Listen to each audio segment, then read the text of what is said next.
Bom vê-los outra vez.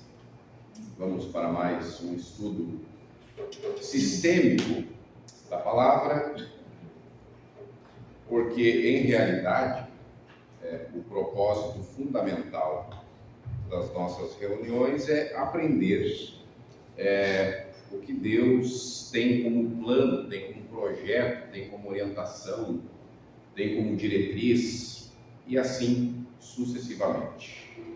Nós estamos quase que na maioria esmagadora de membros batizados dessa igreja. O tema, você sabe, de trás para frente, não é? Contudo, ele precisa ser relembrado. Por quê? Porque ainda que tenhamos sapiência a respeito de muita coisa, quando isso não é exercitado, Luiz Carlos, quando as coisas não são repetidas, porque o aprendizado ele também se dá através da repetição. Então é fundamental que algumas coisas não saiam da pauta de forma nenhuma. E aquilo que temos como reflexão para hoje, Indiana, faz parte desta realidade. Abra a Bíblia em Êxodo capítulo 20, por favor. Êxodo capítulo 20. João, tu consegue colocar para nós aqui o PowerPoint que está lá no grupo, lá conforme a gente combinou? É possível, meu doutor? Beleza, então.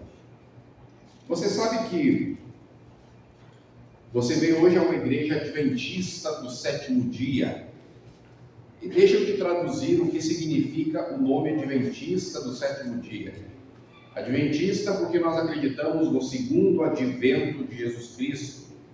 Conforme a palavra de Deus ele nos apresenta, nós acreditamos que Jesus Cristo voltará à Terra para pôr um fim nesse caos social, nessa desumanidade, nesta patifada moral, nesta inversão completa de valores, nessa degradação daquilo que conhecemos como boa conduta, honestidade, moral e etc, etc, etc. Jesus Cristo voltará para restabelecer as coisas como elas devem ser. Amém? Nós iremos para o céu com Ele, estaremos lá durante um período, esta terra será toda refeita, e nós, depois de 1000 anos, voltaremos para cá, para aqui, vivermos aí, então, o resto da eternidade. É isso que a palavra de Deus nos apresenta, então, por isso nós somos adventistas. Nós acreditamos no segundo advento de Jesus. Mas por que do sétimo dia? Porque nós acreditamos nos mandamentos de Deus, todos eles, sem exceção de nenhum. E aí, então, isto posto, eu quero ler com vocês aquilo que está no livro de Êxodo, no capítulo 20, a partir do verso 1, fala assim: Então falou Deus todas estas palavras: Eu sou o Senhor teu Deus, que te tirei da terra do Egito, da casa da servidão. Então ele se apresenta, quem está falando? E agora ele começa a dizer o que quer dizer. Ele diz assim: Não terás outros deuses diante de mim, não farás para ti imagem de escultura, nem semelhança alguma do que há em cima dos céus, nem embaixo na terra, nem nas águas debaixo da terra.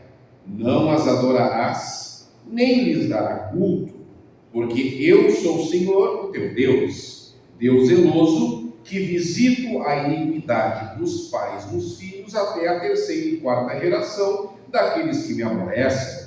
Contudo, faço misericórdia até 1000 gerações daqueles que me amam e guardam os meus mandamentos. Não tomarás o nome do Senhor teu Deus em vão, porque o Senhor não terá por inocente aquele que tomar o seu nome em vão. Lembra-te do dia do sábado para o santificares. 6 dias trabalharás e farás toda a tua obra. O sétimo dia é o sábado do Senhor teu Deus. Não farás para ti nenhum trabalho, nem tu, nem teu filho, nem tua filha, nem teus empregados, nem o forasteiro das tuas portas para dentro, e nem o teu animal. Porque em 6 dias fez o Senhor Deus os céus e a terra, o mar e tudo que neles há. Porém, ao 7º dia descansou, e por isso o Senhor abençoou o dia de sábado e o santificou. Honra o teu pai e tua mãe, para que se prolonguem os teus dias na terra que o Senhor Deus te dá, o teu Deus te dá. Muito obrigado. Não matarás, não adulterarás, não furtarás, não dirás falso testemunho, ou seja, não dirás mentiras contra o teu próximo, não cobiçarás a casa do teu próximo, a mulher do próximo, seu servo, sua serva, seu boi, jumento, ou qualquer coisa que pertença ao seu próximo. É a lista dos 10 mandamentos de Deus. Não é contradição no meio cristão que devemos honrar pai e mãe. E eu acho que, inclusive, no mundo secular, no mundo para as foras do reino de Deus, muita gente que não confessa uma fé religiosa, não segue o cristianismo, também entende que é bom honrar pai e mãe, sem dúvida. É ponto pacífico, inclusive, entre todos os segmentos da sociedade, que matar não é legal, não é bacana. Você mata hoje, você deveria ir para a cadeia. Nem sempre vai, mas deveria, não é? E nós todos sabemos que aqueles que mentem são filhos do diabo, porque o diabo é o pai da mentira. E nos 10 mandamentos nós temos uma referência dizendo assim: olha, você não deve dizer falso testemunho contra o teu próximo. Nós também entendemos pela palavra de Deus que nós não devemos, Paulo, fazer nenhuma espécie de imagem, e diante dessa imagem feita por nós, ou de ouro, ou de bronze, ou qualquer outro metal, ou de madeira, ou qualquer outro tipo de imagem, nós não devemos confeccionar uma imagem para prestar reverência diante dessa imagem, porque Deus, no texto que lemos, tem uma ordem expressa: você não deve cultuar nenhuma imagem que simbolize um Deus, porque na verdade só há um Deus, que sou eu. Toda a cristandade, de uma forma geral, não se contrapõe a 9 dos 10 mandamentos de Deus. Contudo, quando nós falamos de um mandamento em específico, inclusive a cristandade, em muitos dos seus segmentos, porque os cristãos, você sabe, são fatiados. Existem muitas linhas teológicas, existem muitas placas denominacionais. E no que se refere à interpretação e à leitura que se faz dos 10 mandamentos, nós, adventistas, muitas vezes somos considerados uma espécie de seita pelos nossos irmãos cristãos de outros segmentos cristãos, tão somente porque nós acreditamos nos 10 mandamentos e não apenas em 9. Nós acreditamos que todos os mandamentos que Deus Ele estabeleceu e Ele disse vigoram até hoje. Por que acreditamos assim? Porque a palavra de Deus diz lá no Novo Testamento que aquele que for responsável por tirar um tio ou um i ou um pingo da palavra de Deus, ele não está fazendo a vontade de Deus. E há um outro texto que fala assim: olha, os céus e a terra passarão, mas as minhas palavras não passarão. Há outro texto que fala que toda a Escritura é inspirada, ou seja, Primeiro Testamento e Segundo Testamento. Então hoje, de forma muito sucinta e breve, eu quero trabalhar com vocês sobre essa ideia do 4º mandamento, que é esboçada, que é expressada aqui no livro de Êxodo, lá no capítulo 20, no verso 8, que fala assim: lembra-te do dia do sábado para o santificar. 6 dias são seus, um é meu. 6 dias você trabalha para você, um você reserva para estar junto comigo. 6 dias você faz toda a tua obra. No 7º, vamos fazer uma outra obra, vamos fazer algo diferente. Então passa para nós aí, João, por gentileza. Algumas perguntas são muito interessantes quando a temática do sábado ela é posta em voga. Por exemplo, você sabe que dentre essas perguntas, uma delas é: Deus de fato pediu de nós um dia? Deus pediu para que os seus filhos tivessem de fato um dia de guarda? Porque muitos dizem que, na verdade, Deus nunca pediu isso. Uma segunda coisa: se é que Deus pediu que um dia fosse observado, que dia foi esse? Alguns dizem que não existe essa ideia de Deus pedindo um dia para ser observado. Mas, se você entende que de fato Deus pediu, existe um dia específico, não é? Que Deus tenha dito que este é o dia e não outro. Uma outra questão interessante a ser posta aqui nesta noite: se Deus de fato, se eu e você acreditamos que Deus pediu um dia, não é? Que dia foi pedido? Pois bem, se Deus for específico e esboçou a sua vontade, essa vontade deve ser seguida ao pé da letra, ou será que eu posso dar um jeitinho? Ou será que eu posso, quem sabe, não cumprir aquilo que está explícito no mandamento? Veja que interessante, uma quarta coisa para ser considerada: como Deus considera este dia, que Ele mesmo pediu. Uma outra coisa: se Deus pediu um dia, se nós cremos que Ele pediu um dia, será que isto representa alguma coisa para Ele? Será que este dia, Tiago, que Deus supostamente pediu, e depois vamos ver se é assim mesmo, será que, como Deus considera, como Deus vê, como Deus entende esse dia que Ele, quem sabe, pediu? Uma outra coisa que deve ser posta: há uma relação entre Jesus e o dia que Deus supostamente pediu? Porque muitas pessoas consideram que o Antigo Testamento é a sombra de tudo aquilo que viria no Novo Testamento. E nós não temos uma conexão direta entre as coisas que aconteciam no Primeiro Testamento com as coisas que acontecem agora no Novo Testamento. Abre aspas.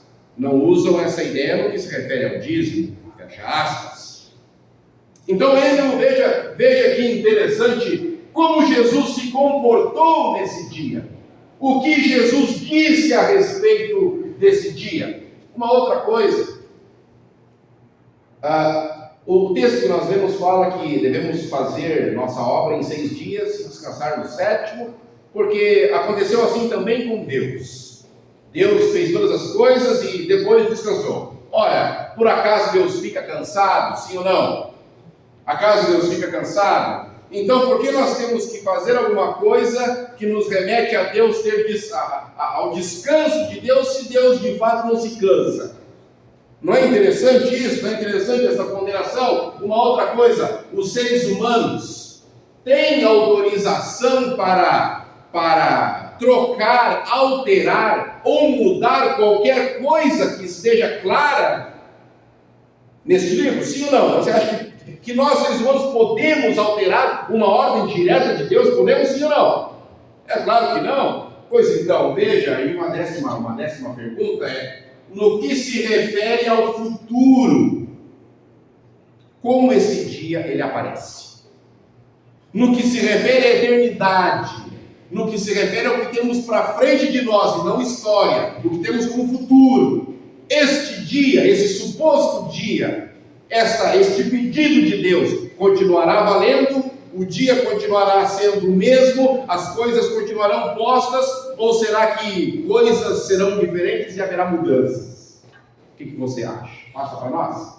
Pois bem, muitas perguntas foram feitas e agora nós pretendemos respondê-las de forma muito sucinta e breve, para que não fique nenhuma dúvida. E você que nos acompanha pelas redes também, depois você acompanha aí com a sua Bíblia para saber se nós não estamos aqui te passando uma conversinha mole e fiada, tá bom? Nosso propósito aqui não é tomar teu dízimo, não é tomar teu tempo, ninguém aqui ganha nada para isso, nós estamos aqui voluntariamente pregando a palavra de Deus. Então, vamos começar a responder estas questões interessantíssimas a respeito desse suposto dia que nós adventistas observamos. Veja, eu perguntei a vocês inicialmente se Deus pediu um dia a nós. Eu perguntei a vocês se Deus de fato pediu de nós um dia em específico. Agora eu quero só lembrar que para aqueles que dizem que Deus não pediu nada, eu gostaria de refrescar a sua memória. Na palavra de Deus, Deus nos pediu muitas coisas. Por exemplo, Deus pediu de toda a nossa renda, Ele pediu 10% que seja devolvido para que haja mantimento na casa do tesouro. Nenhuma linha cristã, nenhuma igreja, nenhum pastor desdisse o que Deus pediu como sendo 10%. Nenhum. Veja que lá no Jardim do Éden, Deus também olhou para o primeiro casal e disse a seguinte coisa: olha, vocês têm acesso a todo o jardim. Vocês têm acesso a tudo que está posto aqui. Vocês podem usar e usufruir. Contudo, existe uma árvore a qual vocês não têm acesso. Existe um fruto do qual vocês não podem tomar.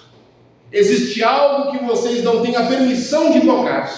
Porque no dia em que tocarem, porque no dia em que pegarem, porque no dia em que tomarem disso, problemas vão acontecer.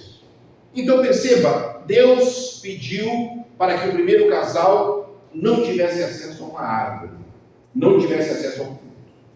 Deus pediu mais adiante que, de bom grado e de forma fiel, devolvêssemos a Ele uma parte dos nossos rendimentos. Note bem, ninguém na cristandade em geral contesta o pedido de Deus feito no Jardim do Éden a respeito da árvore. Ninguém contesta na cristandade em geral o pedido de 10% de arrecadação que Deus pede a todos aqueles que fazem parte do seu reino. Então a pergunta que eu faço é: por que então questionar quando Deus pede um dia? Ei, você que me assiste, você crê que você deve devolver os 10%? Você crê que nós estamos na condição do pecado porque os primeiros pais recusaram atender ao pedido de Deus? Então por que não atender ao pedido de Deus para observar o dia? Deus pediu muitas coisas, Deus continua pedindo. Então eu acho muito interessante que muitas pessoas não entendam que assim como Deus pediu um dia, assim como Deus pediu que não comessem da árvore lá no jardim, como Ele pediu 10%, Deus também pediu um dia. E que dia foi esse?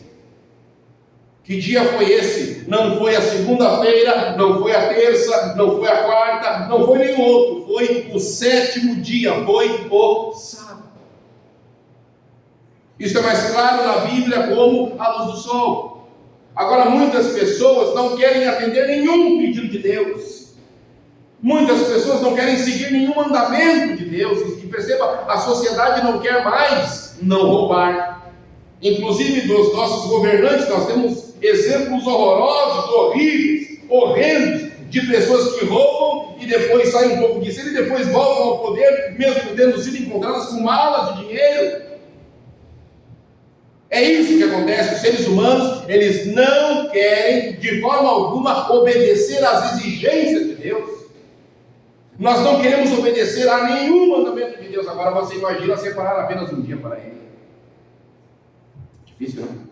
Agora veja, uma outra coisa muito interessante. Deus, por acaso, é passível de erro? Sim ou não? Deus erra? Deus comete equívocos?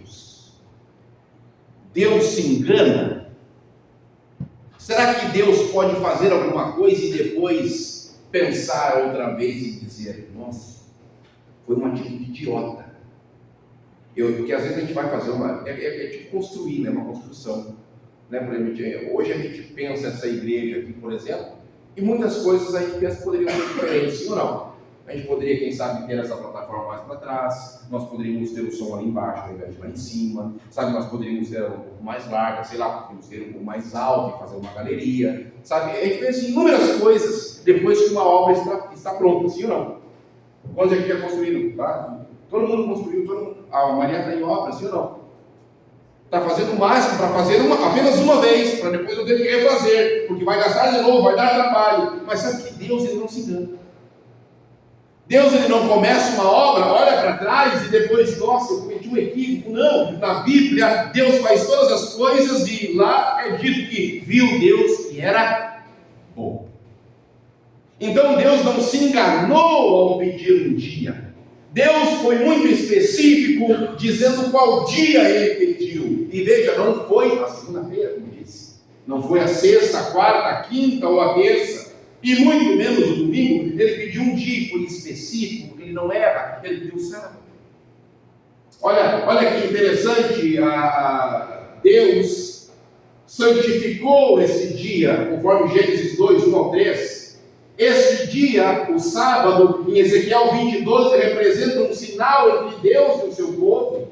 Aí alguém poderá dizer, mas nossa, essa sua mensagem cheira mofo, isso que você está dizendo, isso deveria estar no museu, deveria estar lá na prateleira tomando pó, porque isso caiu de moda, isso saiu de linha, porque quando Jesus apareceu na história, Ele é o próprio sábado, Ele mudou todas as coisas, e Ele cravou a nossa dívida na cruz do Calvário, e agora nós estamos livres da condenação da lei, nós não temos mais que observar nada a respeito disso.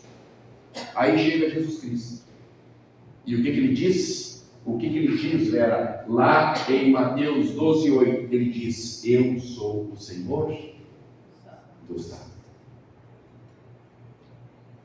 Não precisa de um dia, não existe um dia, Deus não pediu nada. Como que Deus não pediu, homem? Deus pediu para que você obedeça o seu pai, Deus pediu para que você não roube, Deus pediu para que você respeite as pessoas, Deus pediu para que você não faça nenhuma imagem, Deus pediu 10% da tua renda para que tudo isso aqui possa existir, e da mesma forma que Deus pediu o teu dízimo, da mesma forma que Deus pediu para você não mentir, não roubar, não matar, Ele disse, tenha um dia para mim. E ele não errou quando ele pediu esse dia, ele foi muito específico. Agora, entendo, é preciso que uma coisa seja também muito entendida aqui. Jesus, quando veio ao mundo, ele ressignificou muitas coisas. Inclusive, o que esse dia, ou melhor dizendo, como esse dia deve ser honrado, guardado para ele. Não posso dizer cristãos, mas os religiosos na época eram tão extremados na relação do sábado que você não podia dar tantos passos a mais do que eles estabeleceram. Você não poderia cuspir no chão porque estaria supostamente regando o chão. Você não poderia, eu acho que você poderia só respirar, e de repente ele deveria até contar quantas respirações dava para não transgredir. Então eles foram extremados no que se refere à observância de um dia, que dia é o sábado. E veja, aqueles que dizem que Jesus aboliu essa ideia do sábado, eu nunca li nenhum texto de Jesus falando a respeito. Nunca li. Se você que está aqui e você que me assiste, você me apontar apenas um texto, aonde da boca de Jesus fala assim, olha, está sendo alterado o dia do sábado para qualquer outro. Você traz aqui e eu abandono essa fé que eu tenho desde os 12 anos de idade e vou para onde você quiser tomar. Não existe. Não tem. Não há. Agora, se Deus não era, Deus é muito específico, Deus faz as coisas e não volta atrás, e não há na Bíblia nenhuma referência a respeito de um outro dia, de uma outra perspectiva, eu continuo nessa fé, dizendo que Jesus Cristo veio aqui e Ele nos deu o exemplo de como devemos fazer a observância deste pedido que Ele fez. Ora, Ele fez o bem. Ora, Ele curou nesse dia. Ora, Ele fez muitos milagres. Ele foi na igreja. Ele pregou, Ele curou. Ele fez muitas coisas conforme está em Marcos 1, 21. Mas, como já disse antes, Deus também não cansa. Se Deus não cansa, porque Ele fala de um mandamento, onde Ele pede para descansarmos, como Ele descansou, se Ele próprio não cansa. Veja, Deus deu o sábado para nós por causa de nós. O sábado, ele foi feito por causa do homem, e não o homem por causa do sábado. Nós já estamos indo para o encerramento. É um tanto chover no molhado dizer para vocês a respeito desse tema, mas eu quero dizer que o homem não pode alterar o que Deus não autorizou, porque isso está descrito em Números 23, 19. E eu digo que o sábado, ele é algo eternamente como dia, eu só gravei errado, eternamente, escrevi errado. O sábado é eternamente como dia e como princípio, conforme Isaías 63, 22 e 23. Aí muitas pessoas dizem assim, como é que nos dias de hoje, nessa sociedade materialista, onde as pessoas fazem tudo por dinheiro e para ter um carro melhor, uma casa melhor, como é que eu vou fazer para conseguir observar um dia para Deus e parar todas as atividades? Como é que vai ser? Você sabe que eu comecei a pregar quando eu tinha 13 anos de idade. 13 anos. O meu pai e a minha mãe não tinham condição de me custear, né? Saindo por tudo que é lado, indo para uma igreja e outra, para cima e para baixo. E aí, já perto de fazer a maioridade, aí então mesmo assim eu continuava pregando, eu continuava indo aos lugares. Às vezes eu precisava sair 2 da tarde para ir a uma igreja, pegar um ônibus, chegar em um determinado ponto para alguém me buscar, para eu ir pregar, depois a pessoa me trazia de volta para o ponto, para eu esperar um ônibus para voltar para casa. Eu morava na zona rural de Gravataí, era uma mão, era difícil. E a gente, quando está nessa idade, começa a querer ingressar na vida profissional, né? Aí o que acontece? Eu orei a Deus, eu falei, Deus, eu estou aí começando a minha caminhada contigo, eu já estou pregando a tua palavra, manifestando a minha fé publicamente, e eu gostaria de ver algumas promessas tuas acontecerem na minha vida. Eu fiz uma oração como essa. Aí um dia, nessa procura por iniciar a minha vida profissional, eu fiquei sabendo de uma oportunidade. Fui lá para ver a oportunidade. E eu tinha orado a Deus pedindo que me desse condição de me deslocar para pregar o Evangelho. Eu queria muito pregar a palavra de Deus, como continuo fazendo, mas eu não tinha condições. Às vezes o pessoal também não queria me ajudar para me deslocar. Enfim, eu tinha um sonho de pregar, mas eu não tinha condições, entenda isso. E estava difícil eu conseguir me colocar no mercado, porque tinha a questão do sábado. Aí você veja que nó, né? O que acontece? Fui lá para dar uma entrevista, e aí eu pensando assim, nossa, isso aqui é uma coisa de Deus. Deus me abriu a porta, vai dar certo. Se Deus me chamou, vai dar certo. Beleza, fui lá fazer entrevista. Aí era uma seleção de 80, aí depois caiu para 30, caiu para 15, caiu para 10, caiu para 5 ou para 3. Eu estava entre os 3, para fazer lá na seleção lá. Aí dos 3 ficaram 2 e eu estava entre os 2.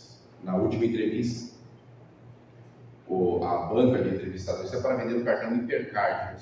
Quando ele começou, quando ele surgiu, faz tempo, né? Faz tempo que tem esse cartão. O que acontece? Estava lá para ser entrevistado, e aí disseram, você vai ganhar tanto, nem lembro se vai ganhar, mas era baixo. E aí, eu falei, eu aceito todas as condições, contudo, eu não consigo trabalhar da sexta-feira, 5 da tarde, até o sábado, 6 da tarde. Ele, mas como assim você não consegue? Por quê?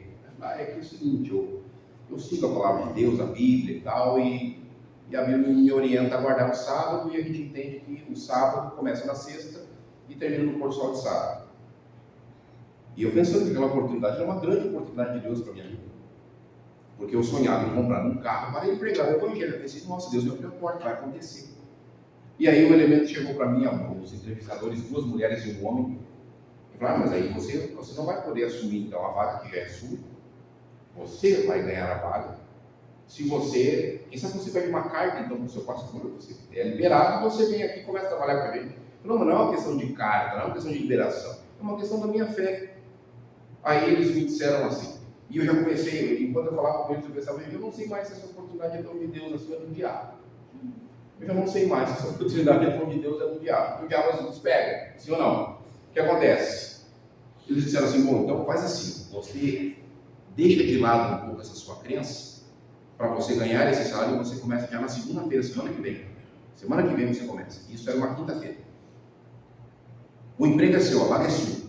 Aceite, entre no nosso molde e você vai conseguir angariar os teus sonhos. durante a entrevista, antes de tudo isso, eles perguntaram quais eram os meus sonhos. Eu falei para aqueles infames. Falei para eles, para me pegar, eu era inexperiente naquela época. Veja, aí eles me disseram assim, eu falei, bom, mas então, moral da história, eu não vou conseguir aceitar a oferta, não vou conseguir aceitar a oferta. Aí o diabo veio e incorporou ali, na banca entrevistadora. Eles disseram assim, você vai perder uma oportunidade de realmente comprar esse carro que você quer para executar esse seu trabalho social, missionário que você diz.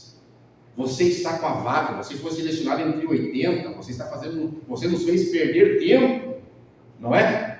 E agora, conquiste o seu sonho, trabalhe conosco.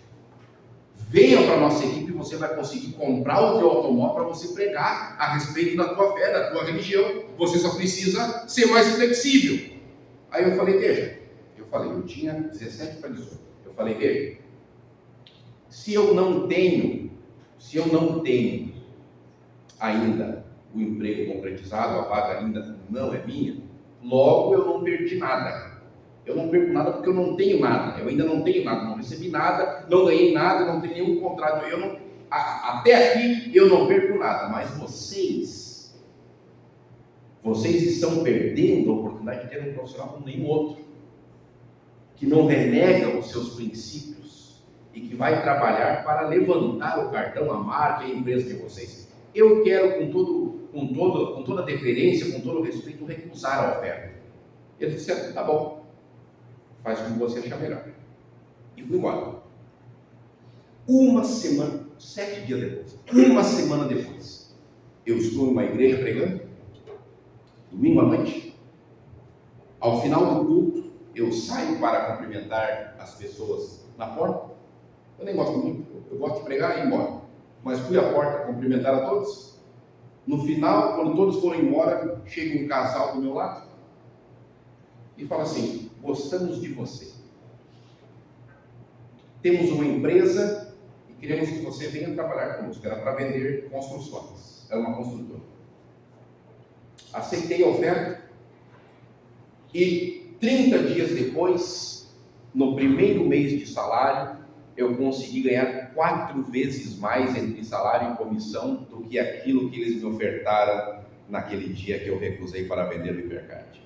Moral da história, no primeiro mês de trabalho, eu consegui comprar o carro e no mês seguinte eu já estava com a carteira pregando o Evangelho. Amém. Se você for fiel, Deus vai te abrir portas. E não é que eu sou assim fiel, eu sou um pecador como qualquer um de nós, mas se nós agarrarmos esta palavra e fizermos dela o nosso manual de regra, fé e prática, escute isso, portas inimagináveis se abrirão. Até onde não existem paredes, Deus abrirá portas na tua vida. Agora você tem que crê, só para encerrar, pega a Bíblia na mão. Você crê que esse livro aqui é verdade?